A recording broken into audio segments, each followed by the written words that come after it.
නේද? ඕන තරම් වැඩ කරන්න පුළුවන්, ඕන තරම් දේවල් අහන්න පුළුවන්, ප්‍රශ්නයක් නැහැ. ඕන තරම් ඒවා පේන්න පුළුවන්, ප්‍රශ්නයක් නැහැ. අයි ප්‍රශ්නයක් නැත්තේ. ප්‍රශ්නේ දැන් මෙතනනේ තියෙන්නේ නේද? දැන් මෙහෙම බැලුවා නෙමෙයිනේ, මෙතන ප්‍රශ්නයක් හැදුවානේ. දැන් හැදූ ප්‍රශ්නේ තමයි දැන් දකින්න ඕන. මෙහෙම එක නෙමෙයි. මෙතන දැන් හැදුණානේ එකක් නේද? අන්න ඒකත් දකින්න ඕන. හරිද? ඔන්න හරිම වැදගත් එකක්.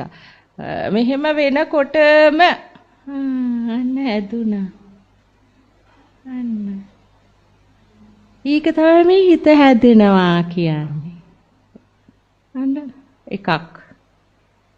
ඔබගේ අවබෝධයන් තුල, සිත පිළිබඳව අවබෝධයන් තුල එක අත්දැකීමක් ඔබ ලැබුවා.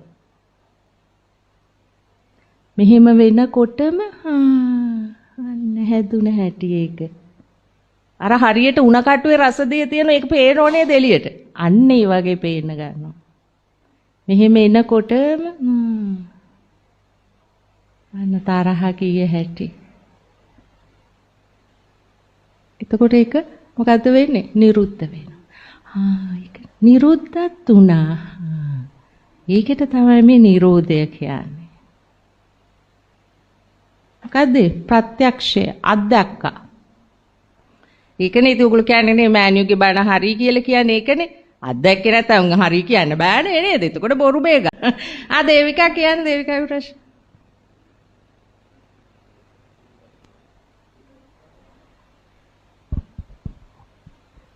මෑණියන් වහන්සේ මම දේවිකාට මෙතන ඉඳ ගන්නත් පුළුවන් පුටුවක් තියෙනවා. මම බීම කැමතියි. උනේ. කියන්නේ. මෑණියන් වහන්සේ මම දැන් විදර්ශනාව දිගටම කරගෙන යනවා. දැන් මට තියෙන ගැටලුවක් වගේ එකක් තියෙනවා. ඒකෙදි දැන් මට පේනවා බාහිරේ දේවල් මට නිකන් මේ ඒවා නිකන් ඔහේ තියෙන දේවල්. ඒ කියන්නේ වාහනයක් දැන් මං කියන්නකො පාරයිනේ හිටගෙන ඉන්නවා කියලා.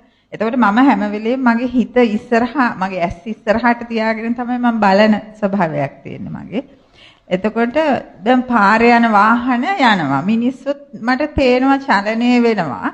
නමුත් ඒවා මගේ මේ හිතට ඇතුල් වෙන්නේ නැති ගතියක් තියෙනවා. ඒ කියන්නේ මේවා ඔහේ සිද්ධ වෙන ගතිය. නෑ ඉතින් චලනය සකසුන් නැත්තම් ඔයාට ඒව දකින්නත් බෑනේ. ඔව් ඒව දකින්නවා. දකින්නට මගේ අර හිතට මොකුත් වැටෙන්නේ නැහැ ඒවා. ඒ කියන්නේ ඒව ඔහේ ඒව කෙරෙනද ඒව ඉබේ සිද්ධ වෙනවා වගේ දෙයක් තියෙනවා. මමත් හිටගෙන ඉන්නවා කියලා මට ඒක දකින්නවා. මගේ ඇස් දෙක ඉස්සරහා මගේ හිත තියෙනවා. මගේ හිත වැඩ කරන්නේ හිත වැඩ කරනවා. ඒ වැඩ කරන හිත ඒ වෙලාවට මම දැක ඉන්නේ. එතකොට මට එතකොට අර වටේ තියෙන ඒවා හිත දකින්නකොටද ඒක වෙන්නේ? ඔව්. ඒ කියන්නේ දැන් මට එහෙම ස්වභාවයක් දිගටම වගේ පවතිනවා. ඒ කියන්නේ වටේ තියෙන දේවල් ඒගොල්ලන් දැන් වාහනේ යනවා හෝන් ගහගෙන යනවා ඒවා මගේ අර වෙනද දැන් හෝන්ස් ගහගෙන යනවා කියන්නේ හිත සකස් වුණා නේද? හෝන් එක ගැහුව බව දැක්ක නේද? ඔයා කියන්නේ ගැටෙන්නේ ඇලි මේ ලෝභ ද්වේෂ මෝහ වැඩ කරන්නේ නැහැ කියලාද ඔයාගේ හිතේ? නෑ එහෙම එකක් නෙමෙයි. මට නිකන් එහෙනම් අරව අතහැරලා දාන්න. අමුතු දෙයක්. ඕකෙන් අයින් වෙන්න. දැන් ඕකෙන් වැඩක් නැහැ නේද? ඒක වැඩක් නැහැ. අපිට ඕන මොකද්ද? කෙලෙස් ඇවිස්සෙනවද බලන්න. මං ඒකට ඇලෙනවද, ගැටෙනවද, මුලා වෙනවද? එතකොට මගේ කෙලෙස් ඇවිස්සෙන හැටි එයා ලස්සනයි. එයාගේ අලුත් කාර්ය. එහෙම වෙනවනම් තමයි හොඳ. මට එහෙම දෙයක් ඔයාට භාවනා කරාද? ඒ කාලේ භාවනා කරාද? මොකුත් භාවනාව නම් කරේ නැහැ. හැබැයි ඕක වැඩක් නැහැ. ඕක දේවිකා. ඕක නිකන් ඔයාට ඕකෙන් මොකද්ද ලැබෙන ලාභය කියන්නේ? දැන් ඔයාගේ විදර්ශනාව තුල ඔයාට මොකද්ද ඕකෙන් තේරුම් යන දේ? ඒකෙන් තේරුම් යන දේ කියන්නේ මගේ හිතට ඔයාගේ නිගමනය මොකද්ද දැන් ඕක ගැන? දැන් ඉවි චලනය වෙනෝ දැන් මොකද්ද ඔයාගේ අවබෝධය ගැන? ඒක මට ආවේ නිකන් මං මේ වැරදි පාරක යනවා වගේ. ඔව් හරියට. හරියට හරි. මේ මොන විකාරයක්ද කියලා අතල්ලා දාන්න එක. හරි? ඒක නෙමෙයි අපිට ඕන. අපිට ඕන කෙලෙස් ඇවිස්සෙන්න. කෙලෙස් ඇවිස්සෙන්නේ නැත්නම් මොකක් හරි මානසික පොඩි අප්සෙට් එකක් තියෙනවා. මොකද දැන් කෙලෙස් ඇවිස්සුනේ නැති වුණත් මම දකින්න ඔයගලන්ගේ හැම එක්කෙනාගේම ස්වභාවය තුළ මම දකින්නවා කියන එකේ අර්ථය මගේ මනස මේ මෙතන ඉඳලා මෙතෙන්ට සකස් වෙනවා මේ මං දකින්න ඔයා ඇඳන් ඉන්න ඇඳුම ඔයා ගැන ඒව ඕනනම් මට විතක්ක ਵਿਚාර කරන්න පුළුවන්. ඒ කියන්නේ ඒක මට යන්නත් පුළුවන්. දැන් ඒක තමයි normal මනස නිරෝගී මේ. ඒ කියන්නේ මූ හොඳ නැහැ ඒ වුණත් දැන් මුගේ සැබෑ ක්‍රියාපිළිවෙත තියෙන්න එපා අපිට මේකෙන් අයින් වෙන්න. එතකොට මූ normal වැඩ කරනවා. නැත්තම් අපි කියන්නේ මොකද්ද පොඩි අප්සෙට් එකක් තියෙනෝනේ මනසේ. අනේ හරිද? එහෙමයි. මේක නපුරුවට හරි සකස් වෙන්න ඕන. හොඳට හරි නරකට හරි මේක සකස් වෙන්න ඕන. ඒක තමයි normal. සකස් උනේ නැත්තම් ඔහේ බලාගත්තුවත් ඒ බලන් ඉන්නවනම් පොඩ්ඩක් අප්සෙට් නේ. අපි කියනෝනේ එතකොට ටිකක් හරි යාට පොඩ්ඩක් මේ පොඩි මේ එකක් තියෙනෝනේ. නේ එහෙම ටික යා normal නෑ නේද? අන්න එහෙම කියනවා. එහෙම බෑ. හරි? එහෙම බෑ. එතනින් අයින් වෙන්න ඕන වහාම. මෙයා පිස්සු නටනවා. මෙයා තමයි සසරේ අරන් යන්නේ. ඒ වුණාට මේක ඒක තමයි normal ගතිය. එතකොට ඒක විකෘතියක් වෙනවා බලාගත්තුවත් ඒ බලාගෙන ඉන්නවනම් ඔහේ කියවෙනවනම් අනේ වැඩක් නැහැ ඔය හැමදේම බොරුනේ ඕවා. ඔය ඉතින් ඇහැට දැක්කනේ. ඉතින් ඇහැට දැක්කට එළියේ රූප නැහැනේ ඉතින්. ඔය නිකන් චලනය වීමක්නේ. ඔන්නෝගේ අර නිකන් අර ඒක මං හිතන්නේ ඒක මානසින්ම හදන මේ නිකන් අර එතකොට අර හිතන්නේ නිකන් හම්මෝ මෙයා නම් හොඳ ඊර්ෂිවරයෙක් වෙන්නේ නැති නේද හොඳට භාවනා කරන කෙනෙක් වෙන්නේ නැති හිත දියුණු කරපු කෙනෙක් යා මේ රූප දකින්නෙත් නෑනේ ඉතින් බලන්න නෑ ඒ මොකද්ද පොඩි අප්සෙට් එකක් එහෙනම් එහෙම අප්සෙට් අය ඉන්නු ගොඩක්. දේවිකා වහා මෙතනින් අයින් වෙන්න ඕන. හොඳයි. ඒව වැඩක් නෑ අපිට. ඒක නෙමෙයි අපිට ඕන මෙයාව ඇවිස්සෙන්න. ඉදා අර ඔයා කිව්ව එකත් මේ දේවිකා අර ඔයා කිව්වේ ඔයාගේ හස්බන්ඩ් මේව වුණාම දැන් එතකොට ඔයා මේ මගේ ධර්මදේශනා අහලම නෑ නේද? අන්න හරි. එතකොට ඔයාගේ හස්බන්ඩ් නැති වුණ වෙලාවේ ඔයාට එතනදී ඔයා කියන්නේ ඔයාට 아무තු දෙයක් සිද්ධ වුණා. එතන එහෙම ඒත් මං හිතුවේ ඒක heart attack එකක් කියලා. ඒ කියන්නේ එච්චර දරුණුවට ඇවිල්ලා මං ගෙදර ඇවිල්ලා කල්පනා කරා අම්මෝ heart attack එකක් කියන්නේ කොච්චර රිදෙන දෙයක්ද? ඒ කියන්නේ මෙච්චර මෙයාට ඒක රිදිලා නේද කියලා එතන. නේද?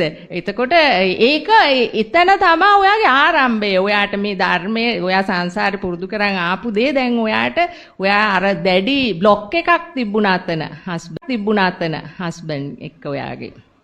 ඔයා ඇත්තට කියයි දැන් මේ ඇත්තට කියන්නේ ඇත්ත බොරු දෙක ඒ දෙකේ ඉඳ අන්තේ ඉඳගෙන කියයි නෑ එහෙම නෑ ඉතින් අපි එහෙම වෙන් වෙලානේ හිටියේ එහෙම කියලා කියයි. නමුත් ඔයාගේ ඇතුළාන්තේ ඔයාගේ පංච උපාදාන අතීත පංච උපාදානස්කන්ධය දැඩිව ඔයා අල්ලගෙන හිටපු එකක්. ඒක තමයි වටේ heart attack එකක් වගේ එහෙම ඇවිල්ලා ඒ වගේ මේ වුනේ.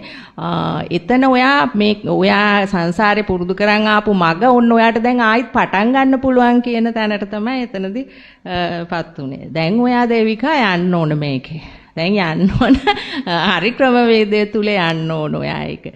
ඒක මම ගොඩක් ඇවිල්ලා මේ ආපස්සට ඔයා කියපු ඒ කතාවල් ටික මේ විග්‍රහ කරලා බැලුවම ඔයාට heart attack කියන වචනේ මට ටක් ගාලා මේ වුණා. ඒ කියන්නේ heart attack එකක් කියන්නේ කොච්චර ලොකු වේදනාවක්ද නේද? එතකොට ඒ කියන්නේ ඔයා උපරිමෙන්ම ඔයාට ඒ වේදනාව දීලා ඒක නැති කරා එතන. මේ ප්‍රශ්නේදී මොන ප්‍රශ්නේදීද? මේ මිස් කිව්වේ මෙයා කල්පනා කර එහෙම ඉන්නවා කියලා දැන් එළියදී එයාට පේන්නේ නැහැ කියලා දෙයක්. ඔව්. එතකොට ඒක දැන් ඔයා මොකට ඒක ගැන හිතන්නේ? මම ආවත් ඒකේද? නෑ එහෙම ඇත්තටම එහෙමත් තියෙනවා. එහෙම ප්‍රශ්නිකුත් තියෙනවා. මොකද්ද ප්‍රශ්නේ? එහෙම ගොඩක් වෙලාවට මේ උපාදාන වෙන්නේ නැහැ. උපාදාන කියන්නේ එහෙම අමතක වෙලා යනවා ගොඩක් වෙලාවට. අමතක වෙලා යන මොන ප්‍රශ්නේ තිබ්බත් පොඩ්ඩ වෙලාවක් තියෙනවා ඊට පස්සේ එහෙම නිකන් අමතක වීමක් වගේ වෙනවා. කෙලස් දකින්නේ එහෙමත් දකින්න දැන් මොනවා හරි දරුවෙක්ගේ ප්‍රශ්නයක් එහෙම වුණාන් පස්සේ මේක මෙහෙමයි කියලා දැන් මටත් එනවා ඉතින් කේන්තියකුත් එනවා ඒව විතරයි බලන්න ගැටීමකුත් එනවා ආයි ඊට පස්සේ හිතෙනවා නෑ මේක උන්නේ නෑ මෙහෙම වැඩක් නෑ මෙහෙම දෙයි කියලා එහෙම හිතෙනවා. ඔහොම ඉතින් හිත ගිහිල්ලා නම් බෑ. මොකද දැන් ඔයා මං කිව්වනේ අර තවත් සිතකින් ඒ සිත නිරුද්ධ කරලා තව කතාවක් හදලා මොකද සිත් දෙකක් එකට තියෙන්නේ නැහැනේ. ඔයාට අර සිත නැති කරගන්න. ඔයා තව හිතක් හදලා අරක නැති කරා. දැන් තමයි ඒක තේරුනේ මේ මිස්ගේ ප්‍රශ්නේදී මට ඒක දැන් තමයි තුනේ කියා අපි අර පරණ දෙයක්නේ ආයි හිතන්නේ. දැන් අලුත් හිතක්නේ නැවත පහළ වෙන්නේ. දැන් හිත පහළ වෙනවා. අනිත් එක එතකොට නිරුද්ධ වෙලා ඉවරයිනේ. අන්න ඒක තමයි දකින්න. ඔව් ඒක මම මේ මිස් කියද්දි තමයි මට ඒක ඔළුවට ආවේ. මේක ඉවර වෙලානේ. දැන් ඒ ඉවර වෙච්ච ප්‍රශ්නේ නෙමෙයි අපි ආයෙ නැවත බලන්න. ඔව්. අන්න නැවත සංස්කරණය වෙනවා. බුදුහාමුදුරු කියන්නේ අභිසංස්කාර. අභි කියන්නේ නැවත. සංස්කරණය කියන්නේ ආපහු ඒක සකස් වෙනවා. ඒකම නෙමෙයි අලුත් සිතක්. එච්චරයි. අරක යනව දැක්කා. නිරුද්ධ වුණාම කියලා දැක්කා ඒක. අන්නේ. ඒක දැන් තමයි තේරුනේ මිස් කිව්වට පස්සේ. දැන් ඔයගොල්ලෝ අත්දැකීමෙනුත් තේරුම් ගන්න ඕන. ඒ කියන්නේ ඒක වෙන වෙලාවෙදිත් මේ කිව්ව කාරණේ මේක තමයි කියලා අන්න එතනදිත් හරියට ප්‍රත්‍යක්ෂ වෙනවා. එතකොට අපිට වෙන්නේ අපි ගැටෙන සිතක් තිබ්බනම් ඒක හදන්න වෙලාවක් නැති වෙනවා. මේ අලුත් සිතක් පහළ වෙනවා කිය දැන් අලුත් සිතක්නේ අපිට ආවේ කියන එක විතරයි අන්න හරිය. අර තරහ සිතට මේ මුක්කු ගහිල්ලා නැති වෙලාවක් නැති වෙනවා. ප්‍රශ්නේ නෑ දැන්. මං කිව්වේ ඒකයි. ප්‍රශ්නේ දැන් නෑ. ප්‍රශ්නයක් නෑ. දැන් හොඳ විදර්ශනාවක් අහු වුණා ඔයගලන්ට. සිත පිළිබඳව ඔයගලන්ට හොඳ කාරණාවල් ටිකක් අල්ල ගන්න පුළුවන් වුණා. තේරුම් ගන්න පුළුවන් වුණා. එතකොට අරකට වටිනාකමක් ආයිත් හදන්නේ නෑ කීයටවත්. ඒක හැදෙන්නේ නෑ. ටිකක් වෙලා යද්දි ඒකේම මතක වෙලා ගිහිල්ලා. ඒකත් එහෙමද කියලා බලන්න ඕන. දැන් මං කිව්වනේ අද කාරණා ටිකක් ඒවත් එහෙමද? මෑනියෝ කියපු දේ හරිද මාට? ඒකද මගේ තුල වෙන්නේ කියලා තේරුම් ගන්න. හරිද? අලුත් ඒව මේ බුදුහාමුදුරුවෝ කිව්වේ හැම පොයින්ට් එකක්ම අපිට දීලා තියෙනවා. ඔබට නැවත සිතක් එකම අරමුණක් වුණාට එකම ප්‍රශ්නයක් වුණාට ඒ හිතෙන විදියනේ අපිට එහෙමයි කියලා නේද? ඒ වුණාට එහෙම නෑ. ඒවා අලුතෙන් අලුත් එකක් නිරුද්ධ වුණාට පස්සේ ආයෙත් තව එකක් ඒකම ආයෙත් එන්න බැහැනේ කියන අවබෝධය ගන්න ඕනේ. ඒක මම දැක්කනේ නැත්තටම නැති වෙලා ගියානේ කියලා දකින්න ඕනේ. ඒකත් තමුන් තේරුම් ගන්න ඕනේ. තමුන් දැක්කනේ දේ තමුන්